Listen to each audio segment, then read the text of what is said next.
Hi everyone! Welcome to my channel. For today's video ay magluluto tayo ng ginataang malunggay na may isda. Sino na po sa inyo ang nakakain ng ginataang malunggay na may isda or yung kinunot na isda? Tara, samahan niyo na ako magluto.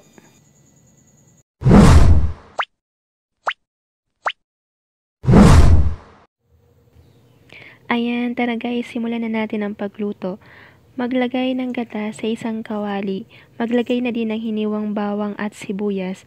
Lutuin natin ang gata sa katamtamang apoy lamang.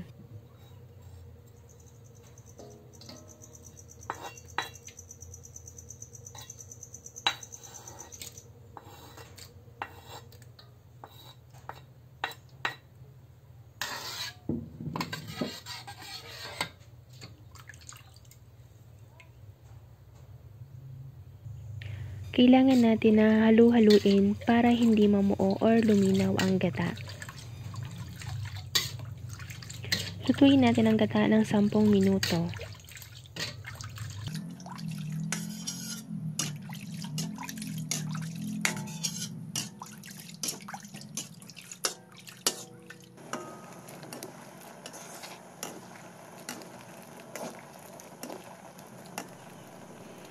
Ayan, medyo luto na ang ating gata. Yan, makikita nyo guys na nagiging malapot na siya or nagiging creamy na ang ating gata. Ayan, luto na ang ating gata. Ilagay na natin ang hiniwang isda.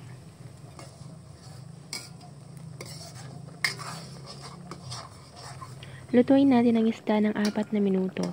At kapag luto na ito ay tanggalin na natin at alisan na natin ito ng tinik. At hiwa-hiwain natin ito ng maliliit. Ayan, maglagay na tayo ng buto ng sitaw. Ayan, haluin lang natin yan guys. Lutuin lang natin yan ng 3 minuto. Pagkatapos ng 3 minuto, ilagay na natin ang dahon ng malunggay. Ayan, paunti-unti lang natin to guys na ilalagay.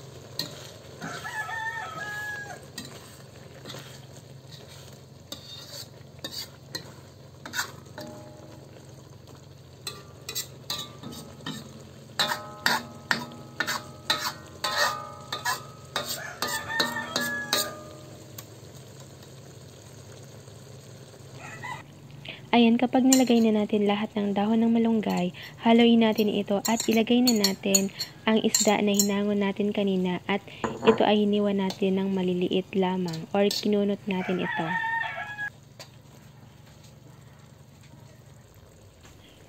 Ayan, maglagay na rin tayo ng sili. Hiniwa ko pala yung green na sili at naglagay din ako ng hinog na sili. Depende sa inyo guys kung gaano karami ang ilalagay nyo na sili. Ayan, lagyan natin ito ng pampalasa. Kung hindi kayo naglalagay ng seasonings, pwede rin naman i-skip nyo na lang to.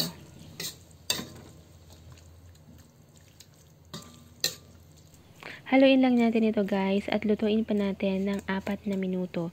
Nasa mahinang apoy na lamang ito guys.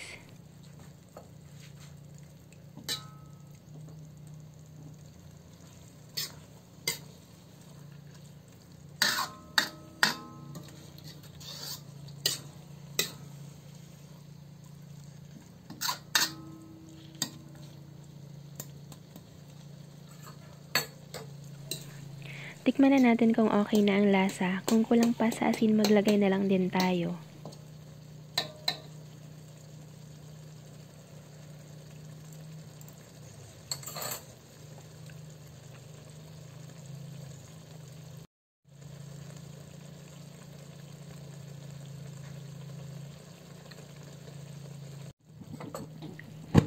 Ayan, ilagay na natin yan sa ating serving bowl. Tara guys, kain na tayo.